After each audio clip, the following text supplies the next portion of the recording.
Hello नमस्कार, जय हिंद, वंदे मातरम साथियों। मैं हूं दया और आपका स्वागत करता हूं आपके अपने यूट्यूब चैनल सर विद्या एमसीक्यू भागलपुर में। तो दोस्तों, हम लोग क्या पढ़ रहे हैं? सार संग्रह भारतीय इतिहास एवं संस्कृति का जो है वन लाइनर क्वेश्चन पढ़ रहे हैं। वन लाइनर क्वेश्चन पढ़ रहे हैं और इसका जो है 24 पेज नंबर तक क्लियर हो चुका है। अगर आपने नहीं देखे तो प्ले लिस्ट में जाइए, वहाँ पर आपको सारा का सारा वीडियो फ्री में प्रोवाइड किया गया है। साथ में इसका जो पीडीएफ जो है, पीडीएफ क्या साथियों, फ्री में टेलीग्राम चैनल पर दिया गया है। तो आप लोग जाइए सर विद्या एमसीक्यू के टेलीग्राम चैनल पर, उसका भी लिंक डिस्क्रिप्शन में मिलेगा, वहाँ से आपको ये फ्री में प्रोवाइड होगा। तो चलिए आज के सेशन को आगाज़ करते हैं। अगर चैनल पर नहीं तो चैनल को सब्सक्राइब कर लीजिएगा और साथ में बेल आइकन की घंटी को भी प्रेस कर लीजिएगा। तो चलिए शुरुआत करते हैं। दिल्ली के निकट तुगलकाबाद के किले का निर्माण किस शासक ने करवाया था? तो इसका राइट आंसर हो जाएगा गयासुद्दीन तुगलक ने। किसने करवाया था? गयासुद्दीन तुगलक ने करवाया था। फिर मयूर सिंहासन का निर्माण किस मुगल बादशाह के शासनकाल में हुआ था? तो शाहजहां के शासनकाल में हुआ था। किसके शासनकाल में हुआ था? शाहजहां के शासनकाल में हुआ था। मलिक अंबर मूल रूप से कहाँ का निवासी था? तो ये मलिक अंबर मूल रूप से जो है इथोपिया का निवासी था। कहाँ का था? इथोपिया का निवासी था। भारत में ईस्ट इंडिया कंपनी का शासन कब समाप्त किया गया? तो ये 1858 में भारत में ईस्ट इंडिया कंपनी का जो है शासन समाप्त किया गया, 1858 में ईस्वी में। फिर लोकसेवा में भारतीयों को नियुक्ति न करने की नीति का आरंभ किसने किया था? तो लोक सेवा में जो भारतीयों को नियुक्ति नहीं करने का जो नीति स्टार्ट किया था, तो लॉर्ड कॉर्नवालिस ने किया था। किसने? तो लॉर्ड कॉर्नवालिस ने किया था। अस्थायी बंदोबस्त की बात करें तो यही थे, लॉर्ड कॉर्नवालिस थे अस्थायी बंदोबस्त करने वाले। और बनारस में सेंट्रल हिंदू स्कूल की स्थापना किसने की? तो ये जो बनारस में सेंट्रल हिंदू स्कूल कॉलेज का स्थापना जो है एनी बेसेंट के द्वारा किया गया था। किसके द्वारा? एनी बेसेंट के द्वारा, बनारस में। किस शासक ने राजकीय अभिलेखों को खुदवाने की परंपरा शुरू की कर भारतीय इतिहास को व्यवस्थित रूप से प्रदान करने के महत्वपूर्ण योगदान दिया है? तो मौर्य सम्राट अशोक ने। किसने? तो मौर्य सम्राट अशोक ने क्या किया था? तो जो अभिलेखों को खुदवाने की परंपरा शुरू किया था। तो अभिलेखों को खुदवाने की परंपरा किसने शुरू किया था? तो मौर्य सम्राट अशोक ने किया था। किसने? अशोक ने किया था। ये किस वंश का था? तो ये जो आपको पता होगा, तो ये मौर्य वंश से संबंधित है। किससे? मौर्य वंश से। मौर्य वंश का संस्थापक की बात करें तो चंद्रगुप्त मौर्य है। चंद्रगुप्त मौर्य है। इसका उत्तराधिकारी होता है तो वह बिंबिसार होता है। कौन होता है? बिंबिसार। आगे की ओर चलते हैं। तहकीक ए हिंद या नामक ग्रंथ की रचना किसने की? तो अलबरूनी ने की। तहकीक ए हिंद या फिर किताबुल हिंद, ये अलबरूनी का लिखा हुआ है। किन सैदब स्थलों से यज्ञ वेदियाँ प्राप्त हुई है? तो लोथल और कालीबंगा से। लोथल की बात करें तो ये गुजरात में है और कालीबंगा की बात करें तो ये आपका राजस्थान में। कहाँ पर है? तो राजस्थान में है। फिर महावीर का जन्म 540 ईसा पूर्व के लगभग वैशाली में कहाँ पर हुआ था? वैशाली का जो था कुंडग्राम, यहाँ पर लोकेशन पूछा गया है तो कुंडग्राम में हुआ था। कब हुआ था?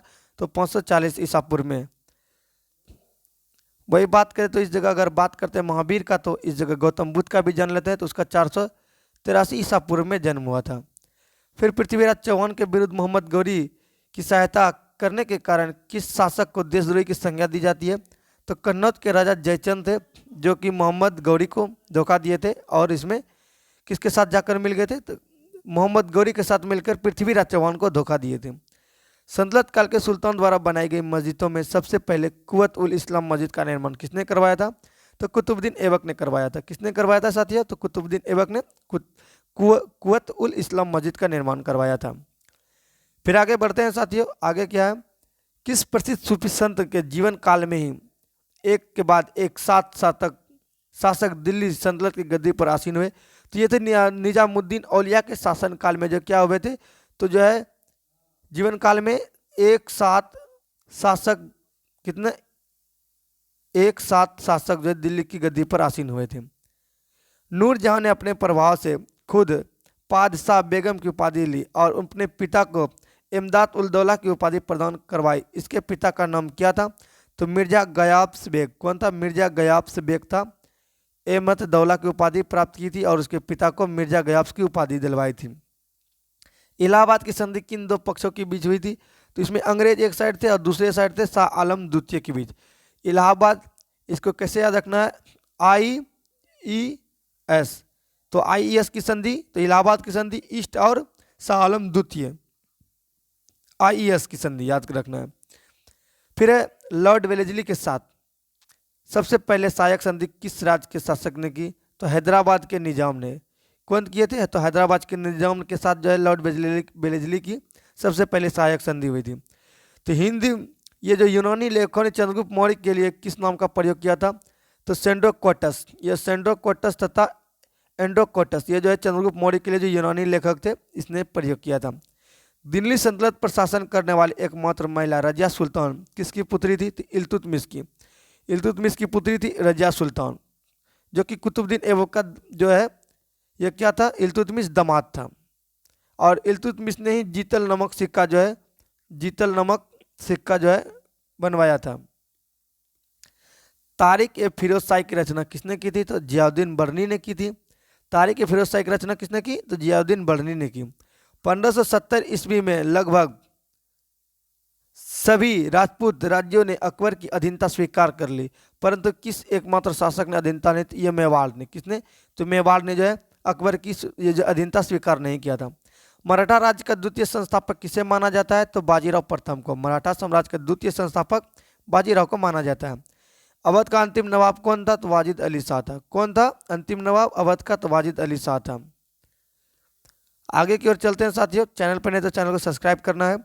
भारत में ब्रिटिश व्यापारिक प्रतिष्ठानों की स्थापना हेतु आज्ञा प्राप्त करने हेतु आने वाला ब्रिटिश सम्राट जेम्स का पहला प्रतिनिधि कौन था? तो विलियम हॉकिंस था। जेम्स का पहला प्रतिनिधि कौन था? तो विलियम हॉकिंस था। फिर आयुर्वेद किस वेद का उपवेद माना जाता है? तो ऋग्वेद का। ऋग्वेद का जो उपवेद किसको कहते हैं? तो आयुर्वेद को कहते हैं। गुप्त काल के लिए किस प्रसिद्ध गद्य लेखक ने स्वप्नवास दत्ता की रचना की? तो भास ने। क्या है?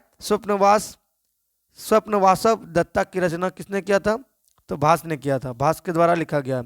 महाबलीपुरम किनके शासनकाल में सर्वाधिक प्रसिद्ध रहा? तो पल्लव शासकों के शासनकाल में जो है सबसे ज्यादा प्रसिद्ध रहा है। किसके शासनकाल में? पल्लव शासक के शासनकाल में।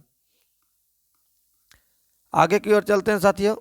आगे हमारा प्रश्न है, चंद्रगुप्त द्वितीय के शासनकाल में कौन सा यात्री भारत के भ्रमण के लिए आया था? तो फैयान। कौन आया था? फैयान। इसको ट्रिक है फिर से यान। क्या ट्रिक है? फिर से लाओ, मतलब फैयान। चंद्रगुप्त चांद को फिर से लाओ। क्या? चांद को फिर से लाओ। इब्राहिम खां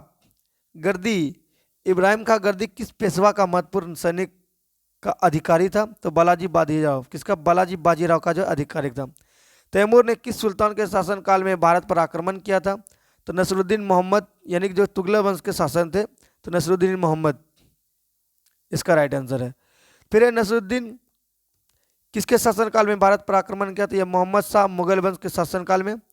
मुगल वंश के शासनकाल में किया था नादिर शाह ने, जो मोहम्मद शाह जो है उस समय जो शासक थे। खिजर खां किस राजवंश का संस्थापक था? तो सैयद वंश का। गुल खिले तो सुंग लो। क्या? गुल खिले तो सुंग लो। तो सैयद वंश के संस्थापक कौन था? खिजर खां। ए जलाल गया खिजरे बहलोल, इसका ट्रिक है साथियों। गयासुद्दीन तुगलक किस सूफी संत से क्या है विध्वंस रखता था? तो निजामुद्दीन औलिया, ये जो सूफी संत थे, इसी से गयासुद्दीन तुगलक जो क्या करते थे? विदेश रखते थे। बंगाल के द्वितीय विभाजन के समय भारत का वायसराय कौन था? तो लॉर्ड माउंटबेटन था। बंगाल का जो द्वितीय विभाजन चल रहा था तो उस समय जो है भारत का वायसराय कौन था साथियों? तो लॉर्ड माउंटबेटन था। फिर महावीर का जन्म कुंडग्राम में हुआ था। कहाँ पर हुआ था? कुंडग्राम में हुआ था। इसका आधुनिक नाम पूछा जा रहा है। क्या? तो बासुकुंड है। क्या नाम आधुनिक नाम? तो बासुकुंड है। खिजर खां ने किस खिलजी शासक के सेनानायक के पद पर कार्य किया? तो अलाउद्दीन खिलजी के। तो अलाउद्दीन खिलजी के सेनानायक के पद पर कार्य किया। किस सुल्तान ने अब्दुल रज्जाक को देवराय द्वितीय के दरबार में राजदूत के रूप में भेजा था? तो अब्दुल रज्जाक को जो है खुरासान के सुल्तान शाहरुख ने भेजा था। कौन? खुरासान का शासक जो है शाहरुख था, इन्हें देवराय द्वितीय के शासनकाल में भेजा था अब्दुल रज्जाक को। किस शासक ने शासनकाल में अहमदनगर राज्य को मुगल साम्राज्यों में मिलाया था? तो शाहजहां के शासनकाल में। कौन? तो शाहजहां के शासनकाल में। अवध के किस नवाब ने अंग्रेजों के साथ सहायक संधि किया था? तो अवध के नवाब जो है ये कौन था? सुजाउद्दौला ने क्या किया था? तो अवध के नवाब जो था अंग्रेजों के साथ जो है ये जो है सहायक संधि किया था। अकबर के जन्म के समय मायो एक सेकंड साथियों, अकबर के जन्म के समय हुमायूं किसकी शरण में था? तो अमरकोट के राजा की शरण में। अमरकोट के राजा की शरण में था कौन? तो हुमायूं। बाजार नियंत्रण प्रणाली किस शासक ने प्रारंभ की? तो अलाउद्दीन खिलजी ने किया था। किसने? तो अलाउद्दीन खिलजी ने जो है बाजार नियंत्रण शासन प्रणाली स्टार्ट किया था। किस वेद में जादू टोना का अध्ययन किया जाता है? तो अथर्ववेद में। इसमें कन्याओं का निंदा भी किया गया है। कन्याओं का क्या किया गया है? निंदा किया गया है। आगे की ओर चलते हैं साथियों। आगे का हमारा अंग्रेज राजदूत सर टॉमस ने किस मुगल शासक के शासनकाल में भारत आया था? तो ये जहांगीर के शासनकाल में। किसके शासनकाल में आया था? तो ये जहांगीर के शासनकाल में भारत आया था। कौन? तो टॉमस मुनरो। सर टॉमस आया था जहांगीर के शासनकाल में। किस गवर्नर जनरल ने दास प्रथा को समाप्त किया? तो गवर्नर जनरल कौन था जो दास प्रथा को समाप्त किया था? Lord Ellenborough. कौन? लॉर्ड एलेनबरो ने क्या किया था? दास प्रथा को समाप्त किया था। किसने किया था? लॉर्ड एलेनबरो ने। आप लोग कमेंट करके बताइएगा कि 2 बार रिपीट किया जाए कि सिंगल में ही काम चलेगा। 2 बार रिपीट करें कि एक बार में ही आपको माइंड में आते जाता है। अगर आप 2 बार बोलिएगा तो मैं 2 बार एक क्वेश्चन को रिपीट करूंगा। दिल्ली सल्तनत के किस सुल्तान ने अपने स्मरण में लिखा? क्या स्मरण लिखा? तो फिरोज शाह तुगलक ने लिखा। किसके शासनकाल में गुरु नानक देव ने सिख धर्म की स्थापना की थी? तो सिकंदर लोदी के शासनकाल में। किसके शासनकाल में? तो सिकंदर लोदी के शासनकाल में। कौन? तो गुरु नानक देव जो है क्या किया था? सिख धर्म की स्थापना किया था।